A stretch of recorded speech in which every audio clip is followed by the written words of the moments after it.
they'll say, oh yeah, we're going to do turns and it's 2 weeks, 14 days, we'll do the turn. Of course, we're going to lease it up right away. But once you start tracking those and you see what they're doing, you'll be like, you took 45 days to do this renovation. And instead of $5,000, you spent $8,900. What is going on? Welcome to Passive Wealth Strategies for Busy Professionals. Today, our guest is Anna Myers from MultifamilyU. Today, we're going to talk about a data-driven approach to multifamily real estate investing and multifamily asset management. Anna and her business partner, Neal, have a really awesome system of using virtual assistants and a ton of data to improve the management of their properties. And we're going to get deeper into the specifics of some of the things that they're doing to increase traffic to their properties, get their occupancy up, get their income increased, and just generally improve the operation of their properties and the number of properties that they're acquiring. They've really incorporated a data-driven approach into their syndication business, and they're seeing a lot of success with it. So we're going to talk all about that today. So if you're at all interested in data and asset management of multifamily real estate and what it can do for you to drive your investments further, this is a great interview to listen to. Without further ado, here we go with Anna Myers from MultifamilyU. Can you inform the folks about what you do quick before we get into today's topic? Sure. I am a full-time real estate investor. I work as a syndicator. So I am partnered with Neal Bawa. We have a commercial real estate company based in the San Francisco Bay Area. And our background is in technology, both of us, and we use data-driven strategies to find, acquire, and manage our apartment buildings and assets across the United States. So we're in key markets across the US that are very carefully selected and cultivated for the market fundamentals. And then we actually boil down to the micro neighborhood and actually the blocks and analyze everything about that, which, those of you that are familiar with Neal Bawa, we're all about the data. But it doesn't stop there. We also carry it all the way through our management of the properties. Nice. And Neal is probably one of the most, and your company is probably one of the most tech-centric real estate investment companies out there, at least in the syndication world that we're coming across. And today we're going to talk about asset management and kind of your unique approach to asset management using virtual assistants and all that. So we've talked about asset management on the show before, but can we start at some of the things that you guys do differently in managing the 1,300 units that you've bought in the last year?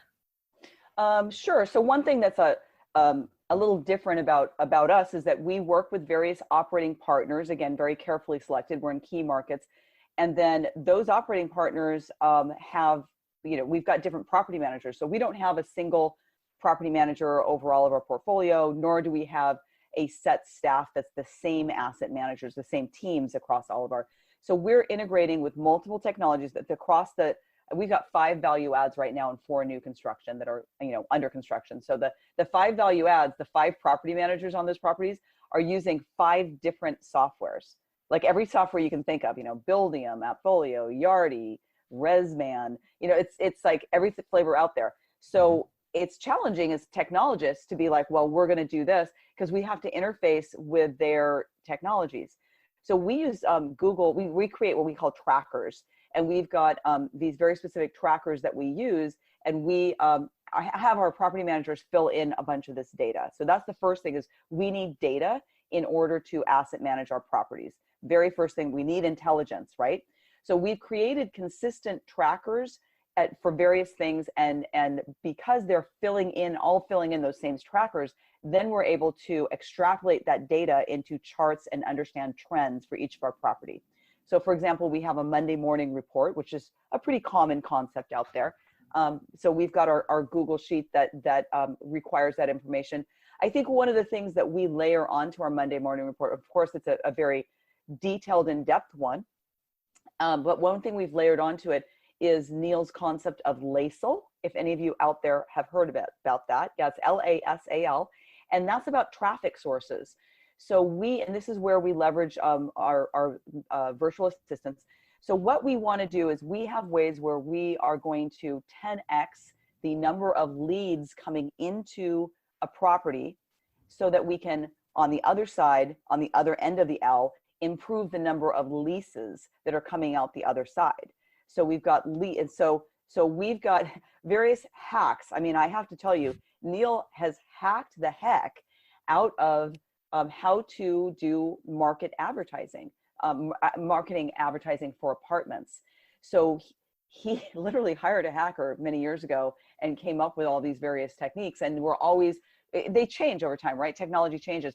So basically we figured out ways to integrate with the different things. We're not breaking them and we're not breaking any laws, but we figure out the ways to maximize how to use each one of the channels, Zillow and Rentlex and Craigslist and Facebook, how do you get the most juice out of each one? So we basically hack them, and we try and be the top of the list for each one. We want to be the top SEO for each of those channels, because that means people that are looking for apartments are going to see us first.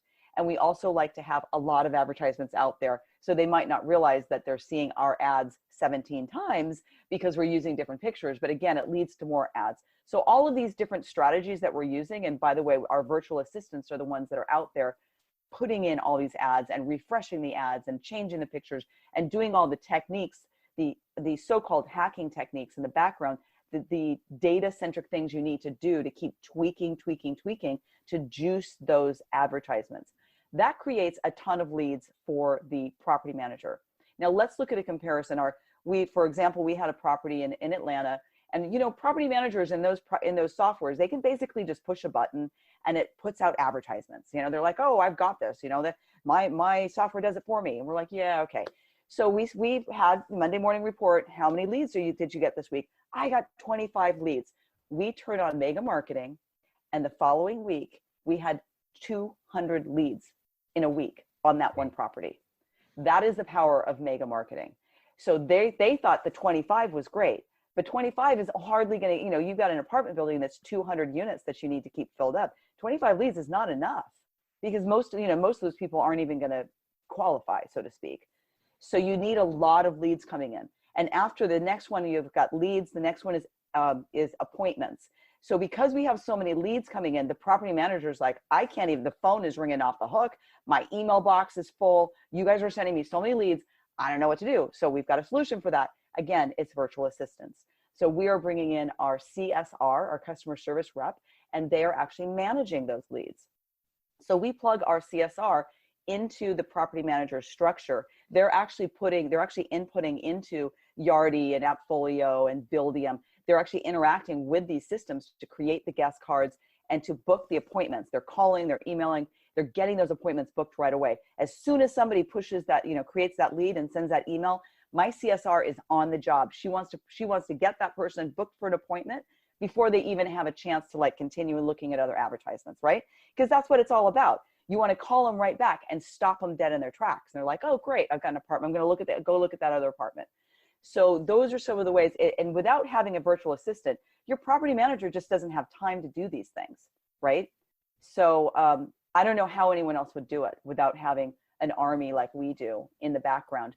And then we're tracking the data, of course. So we're tracking the relationships between the number of leads to the number of appointments. And then what's the S? The S is shows. So you've got appointments, but how many people are showing up? You can tweak that with technology too, by sending text messages and interacting with them. So that's the S. And then we've got, from the shows, we have applications. How many people are actually making applications? And finally, the last L is leases. So we look at the relationships between each of those, and then we're always trying to improve them, to improve the leads to appointments, and et cetera. So so that is just one piece of our Monday morning report. But you can see how powerful that is to be able to really drive the traffic of your apartment building, and not just sit back and say, well, my property manager has a button they push. I think it works. I don't know. We're like, you keep pushing your button. We're going to push our buttons too. We've got buttons to push, right? So anyway, that's our Monday morning report. There's another tracker we have that is really critical. This is where a lot of asset managers start falling flat, because they're doing renovations, right? We got to renovate and we've got to push rents, right? That's what we're all doing in the value add game. And they think that they're paying $5,000 for a turn, $6,000 for a turn, but are they tracking it? and what level are they tracking it. So we have a CapEx tracker. And in that tracker, the property manager, again, that's who's got to put in the data. So for each unit and each turn, they're putting in all of the various costs and what time, how long the unit's been offline, like when the last lease ended, when they started the renovation, how long it took them to do the renovation, and how long it took to get leased up again. When you first talk to your property manager, they'll say, oh yeah, we're going to do turns and it's 2 weeks, 14 days, we'll do the turn. Of course, we're going to lease it up right away. But once you start tracking those and you see what they're doing, you'll be like, you took 45 days to do this renovation, and instead of $5,000, you spent $8,900. What is going on? So if you really want to manage your CapEx, you can't just assume everything's going right. I promise you, once they're putting in the data, you're going to see all kinds of nonsense. And that's the only way to, again, drive the property is with data. So, and then of course, there's ways that our VAs are playing in that game too. So we're bolstering that process also with our virtual assistants. But you can see that we're really all about the asset and making the asset the best as possible. Now, another thing that we're doing, that we've been talking about ways to drive our bottom line and improve our net operating income, which is awesome. But we are also concerned about our tenants. We want our tenants to be happy, because that improves the bottom line of our property too. If you have a very a building, a community that is very attractive, people are going to want to stay there, first of all, which costs a lot less than churning through tenants, right? If you have a happy community and they're like, yeah, I'm happy to pay you $40 more on renewal because this is an awesome place to live and you take good care of me. So we've got programs that we are also using virtual assistants for that have to do with community improvement, reputation management, and renewal management. And does your property manager ever get to these things? No, they don't. They never do. They never do. So by having processes in place, technology that we're using, and then virtual assistants that are plugged in and responsible for making those phone calls to the tenants to improve the community. Even just setting up events. We always talk about, let's have back to school events or, all these different things. No one has time to plan it. But if you have a group we use the Philippines quite a bit, and they can easily plan these events. They plan events for us all the time, high-end events or very budget, all kinds of events they plan.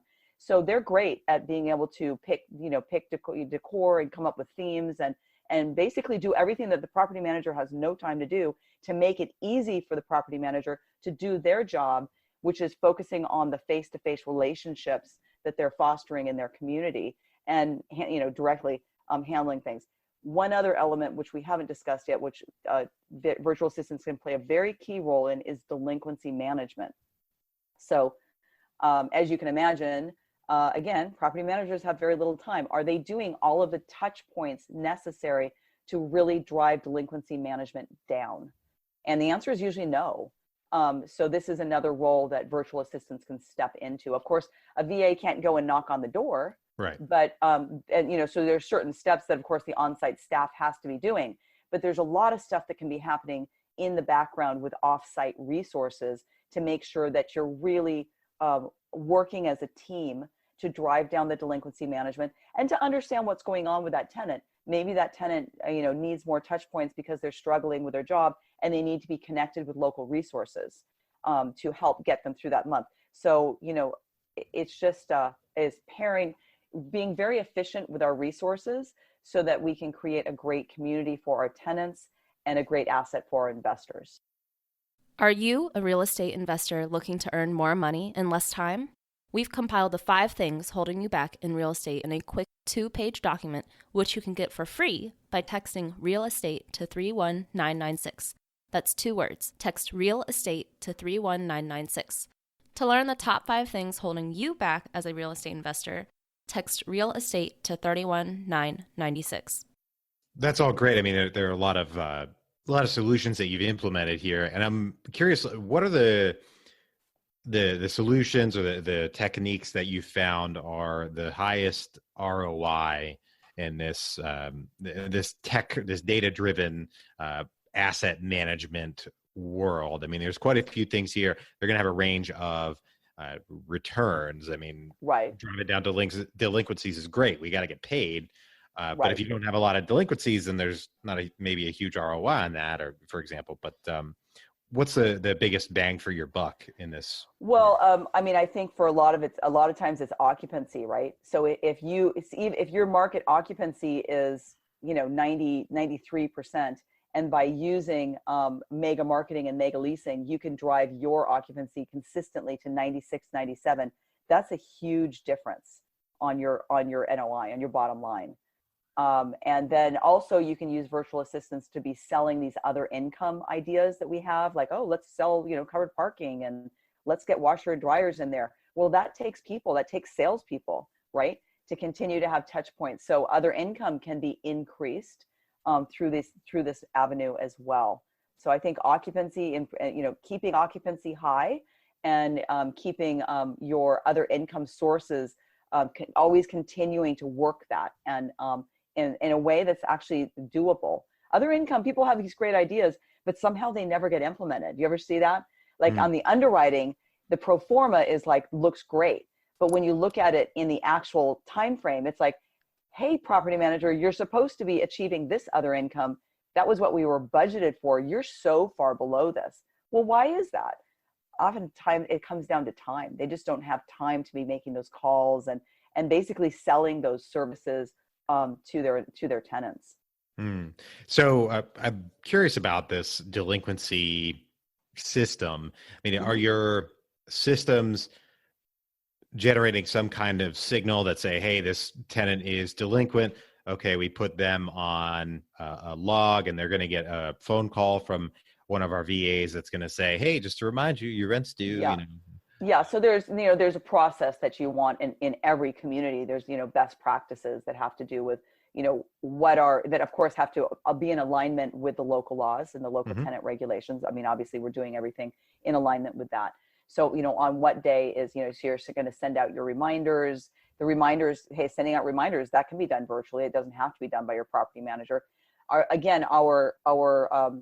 VAs have access to the property software, so they can pull directly on a schedule. We use Asana project management. So on that day of the month, on the third day of every month, go to the project management software and pull the report and find out, who hasn't paid, send a reminder, right? So again, we're using technology as our reminders to do it, and then, going in and doing it. And then we use, if we can be very efficient with it, to use voicemail drops. So if you're going to send out to like 40 people, we'll use Sly Broadcast to record a voicemail and then just send it out to those 40 people to say, as a reminder. So that can be a very quick way to get the message out in a friendly tone, right, to everybody that needs it. Yeah, technology. Okay. Yeah, I like that. What have you found you do deals with others throughout the country? I mean, you have specific markets that you invest in, but presumably you're talking to significantly more operators and potential partners than you're actually partnering with. What have you found that, what mistakes do you think the ones that you're not partnering with are making primarily? It's maybe a top handful of mistakes that they're making, considering the number of deals and partnerships that you evaluate. Well, I don't want to say it's a mistake they're making, because in this sense, sure. I mean, we have a very strict standards about the metrics of the market and neighborhoods that we will invest in. And it is our tolerance that's based on Neal's portfolio experience and our data fundamentals.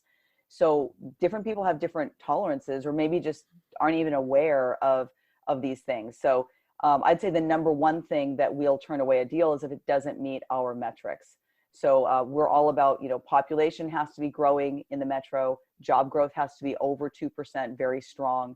And then within the micro neighborhood, within just the few blocks, we're looking at, poverty level, unemployment level, median household income. Typically we want 40K or greater. We found that if it's below 40K, that's kind of like a magic number for us, that your delinquency is going to be much higher. People just can't afford to pay you rent 12 months out of the year. So that's probably the number one deal killer. People, a lot of apartment buildings, the median household income will be like 28K in that area, and Wow. the poverty level will be really high. The unemployment level will be like 10%. So these are the things where we're just like, I'm sorry, and they're like, it's such a great deal. It's in a transitional neighborhood. We're like, we're just not putting our investor money there. Hmm. We're all about the path to progress, but it's not. The data is showing us that this isn't a place where we want to put our investors' money. And these strategies came from Neal's mistakes that he made earlier in his portfolio by not using data and having to really struggle with those properties. And so he said, I'm not going to do it anymore. I'm going to rely on data. And I love that disciplined approach. And we stay disciplined. We don't get starstruck with a building or with a set of partners. There's always another deal, So that's the number one thing is the data of the market fund of the underlying asset. Does it match up to what we're looking for? That makes sense. When you find deals that maybe check all of those data point Mm-hmm. boxes, at least from Yep. a location standpoint, and then you go to the next step of evaluating them, what are some of the go, no go things that are pertinent to your business today? Well, the underwriting, of course. Now next, once we've talked about the market and we've crossed that bridge, then we're going to dig into the underwriting. And so we actually, obviously I'm the lead underwriter for the group, so I'm going to do a deep dive into the underwriting and find out a lot about it. And we're looking at what is typical things like what is their exit cap rate assumptions, what are their assumptions related to rent growth, expense growth, other income, like are they have some crazy assumptions, what are their rent comps, what level of sanity do they have, and conservatism with their numbers, what are they're projecting a plan to us, and does that plan make sense for this asset. So once I've looked at it and we were like, yeah, I think that this is a strong go, and let's just assume that we've already vetted the partners, and we feel like these are people that we'd want to work with and as team up with for 5 or 10 years, because that's always another thing, right? So let's just assume that that's a go. We actually go through another step for projects that we're super serious about, where we hire an independent underwriter, and I send that underwriter the basically the trailing 12-month and the rent roller. It depends on what type of project. We do a lot of new construction too, which obviously we'd have to send them the construction bids and all that, and we have the underwriter completely underwrite it. Like, here, underwrite this. Tell me what you think. And so that's another level, because, I can look as much as I want at the spreadsheet that somebody sent me. I might miss the fact that they have an error in one of their formulas, and the whole deal doesn't work. So, of course I look for that type of stuff, but we also, a spreadsheet has a set of assumptions built into the underlying formulas, the way the waterfalls work. It's a program. So by taking it out of that, and we have the underwriter underwrite it in a completely their model, and sometimes they create a whole new model in order to underwrite it for us, then it gives us independent validation, which gives us a lot more comfort about bringing our investors' money into it. So it's an additional audit step we take. We are all about auditing, audit. And that's one of our pre-audits that we do for a deal, to say, and of course the returns that the underwriter finds, we're not trying to say you've got to find the exact same returns that this person found, but we've got to be within a ballpark, so that when they go and they do their rent comp analysis, we want some type of correlation. So the assumptions that they're making, they don't usually come with the exact same numbers, but close enough.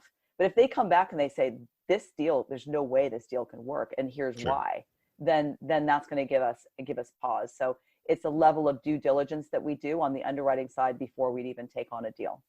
Okay. I've found that in the past before. I get a lot of deals from other syndicators looking for investment. And I found that sometimes one sticks out in my mind in particular. Obviously, I'm not going to give specific details, but check the math, and their projected IRR, 5-year IRR, was off by, if memory serves, like 5%. They're projecting Right. 18%, and my math said 13. That's right. Yeah. Well, I mean, we definitely we always are looking at our gut feel for the returns. And that's something that, like, from the get-go, when I'm doing my deep dive, we find stuff like that all the time, where IRR is like a tricky one, right? Where people are like, this IRR is awesome. And you're like, your IRR is really wrong. No, it's, because there's relationships between IRR and equity multiple and the average annualized return. There's relationships that once things are really different and you're looking across those three numbers, you go, there's something wrong in this one. That is not realistic. So we're always looking for that stuff. Yeah. Nice. Yeah. Well, I like all of that. This data component is very important. I think probably you guys at Grocapitus, you and Neal, are pretty much at the forefront of incorporating data into your syndication business. So you deserve a lot of credit for that.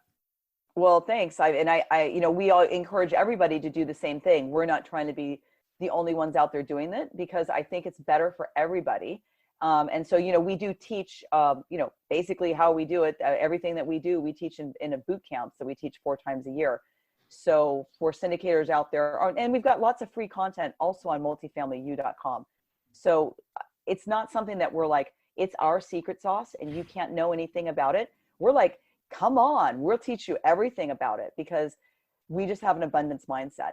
And it's not something that we want everybody to be in good deals and understand why, it's going to be a better situation. Not that, if people are going to choose to invest in places that have $28K for their median household income, that's great, but they need to understand what they're getting into, right? Yes. As long as they understand it, then that's perfect, because they can address it appropriately, and their investors would understand what they're getting into. That's what we would hope, that by using data that everybody can up their game. Wow. I like that. Well, that is a blurb right there.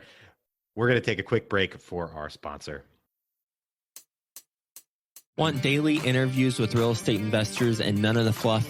Go to bestevershow.com, where Joe Fairless interviews daily real estate investors and entrepreneurs about their best advice ever. Go to bestevershow.com.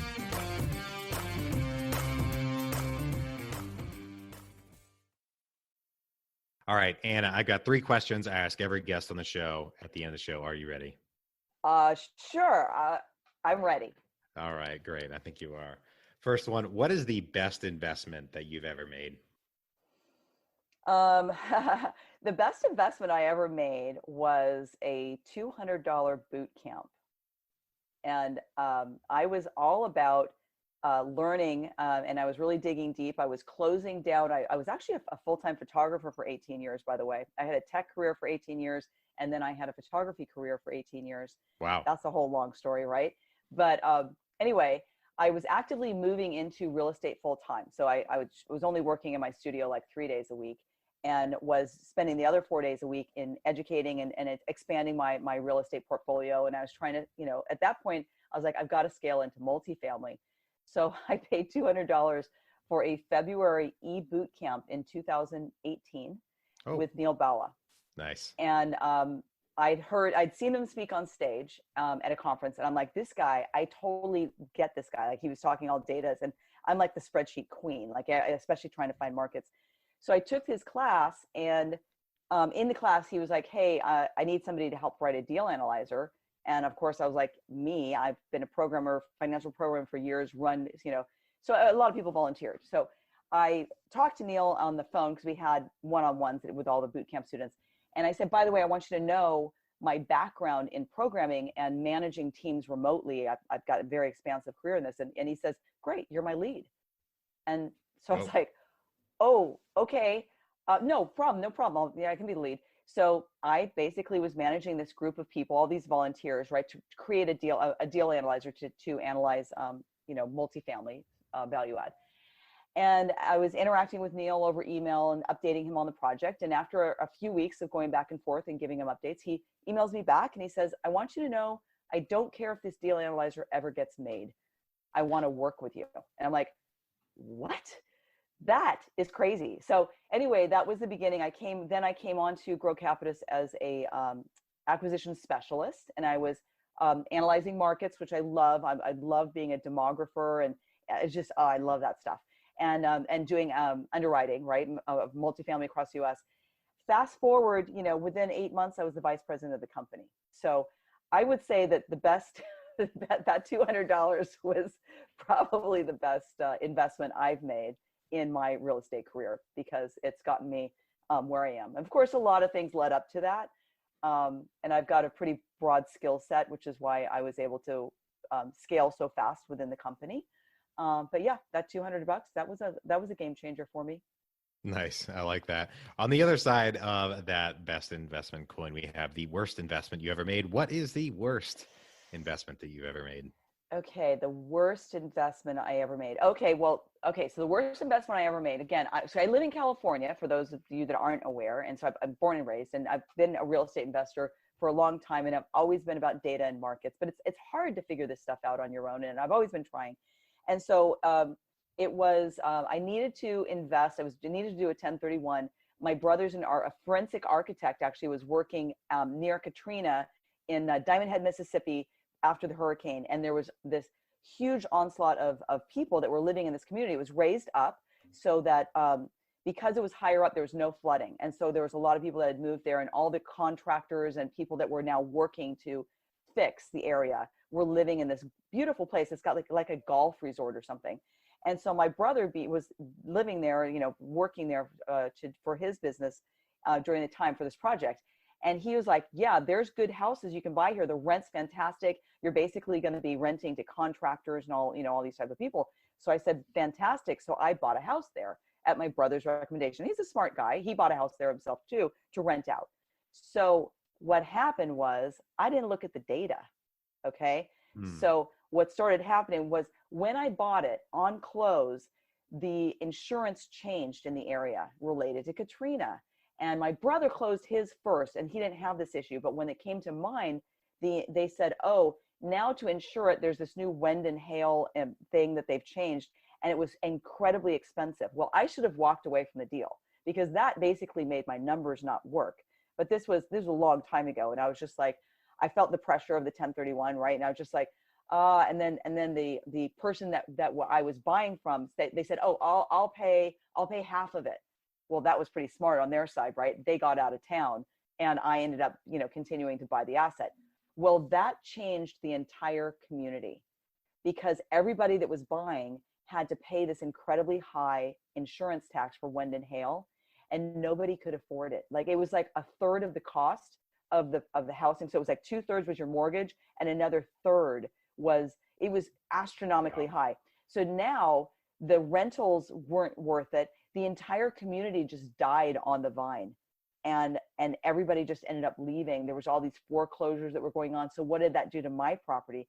That drove the value of my property down, and then I couldn't rent it out, for to pay the bills. I was like $900 out of pocket every month. It was crazy. And that was during the downturn. Everybody was feeling bleeding and feeling pain, right? I ended up doing a short sale to get out of that property. But that was, I would say, and I've got a few horror stories, but that was probably the worst.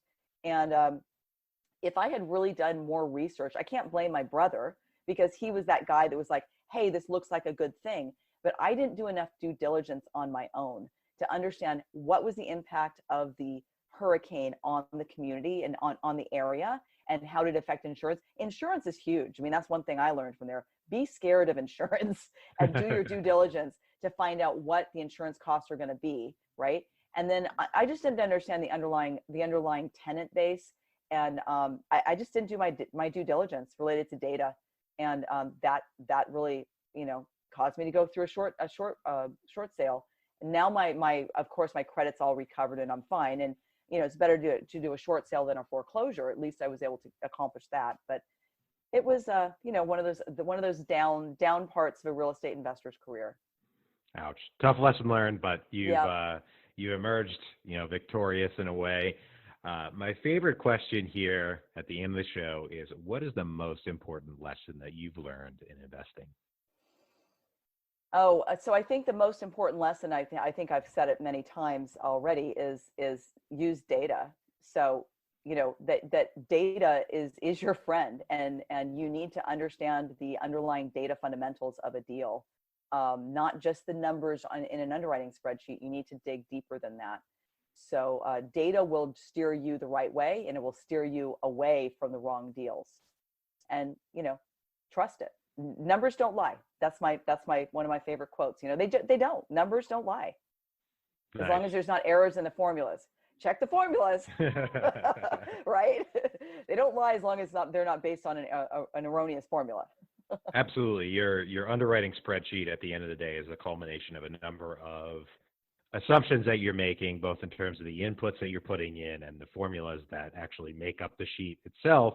But we need to get beyond that and look at the market. There's so much free data out there about because of the government, cities. They're responsible for putting out all this data. They have to. That's part of their job, and that is just a treasure trove for us real estate investors. So dig into it, understand it, and find your niche in understanding that data and where your opportunities lay. Nice. I like that. Anna, thank you for everything today. Where can people learn more? Where can they get in touch? I mean, you guys have your educational platform, your investment company. Lay it on us. Well, I would suggest MultifamilyU.com is a great place to come and learn more about us. We have regular webinars. You'll hear my voice a lot. I host most of the webinars.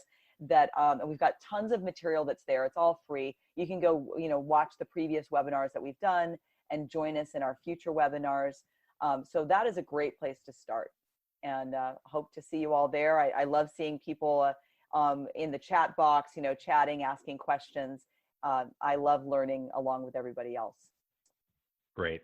Well, once again, thank you for all the lessons today, and people should definitely check out MultifamilyU. I'm on your guys' email list, and awesome. There's a lot of great content. All right. Thank you, Taylor. I've really enjoyed spending some time here with you today. Hey, I have too, and I hope everybody out there has enjoyed it as well.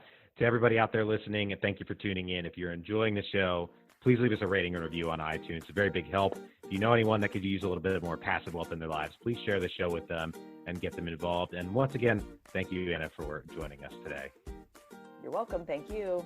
It's my pleasure. Take care, everyone. Have a great day and a great week, and we'll talk to you on the next one. Bye-bye.